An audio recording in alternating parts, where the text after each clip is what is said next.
What's going on, guys? It's Brandon back here again today for another series review. All the Eastern Conference series finished before the Western Conference series. I'm not sure if that's ever happened, but that's pretty cool. The series that I was the most excited for doesn't go all the way to 7 like I'd hoped, doesn't have the result that I hoped for the ultimate meme, but Toronto still wins the series as I had predicted.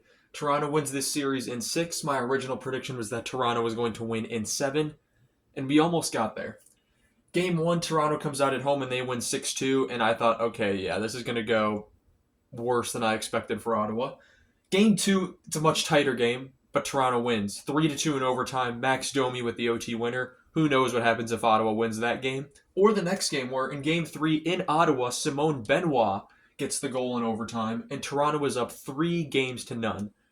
And people are feeling sweet. People are feeling maybe Ottawa gets a game at home.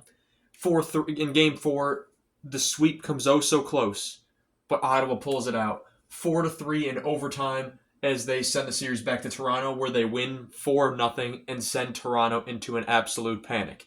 If Toronto blows this, without question, Marner is gone.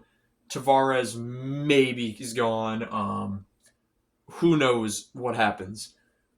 Game 6, however, Ottawa ties it late. They make it 2-2 off Perron, and then 81 seconds later, it's who was it that scored? Came down the ice and scored. I had it. I was watching the game. I had the game on in my ear at the gym. I don't remember who it was that scored, but I was so disappointed. It might have been Nylander. No, he got the second goal. I don't know, but 4-2. It was Pacioretty. That's who it was. It was Max Pacioretty. And then they hit the empty netter in Game 6. Toronto takes. Toronto. The only way Toronto wins series is if they don't go 7. If you could keep it below 7 games, Toronto has a chance to win the series. Even then, they have blown series where they've been up 3-1, 3-2, that jazz. But Toronto takes the series in 6, and they outscore Ottawa 19-16. The core 4 showed up the series, and it's something they haven't done a huge amount in their time, but this was the playoffs where all 4 contributed to, well, all but one had over a point a game. Nylander had 3 goals, 6 assists, 9 points. Marner, 1 goal, 7 assists, 8 points. Matthews, 2 goals, 5 assists, 7 points. Tavares, 3 goals, 2 assists, 5 points. On Ottawa's side, you had Brady Tkachuk showing that he is a playoff performer in his first ever playoff appearance. 4 goals, 3 assists, 7 points. Claude Giroux had a goal and 4 assists for 5 points. Tim Stützle, 2 goals, 3 assists, 5 points. Stolarz went 4-2 with a 2.21 goals against average and a 9.01 save percentage. Those numbers don't tell you how excellent he was in this series. There were a few goals that probably he shouldn't have saved, but that would have just made his look.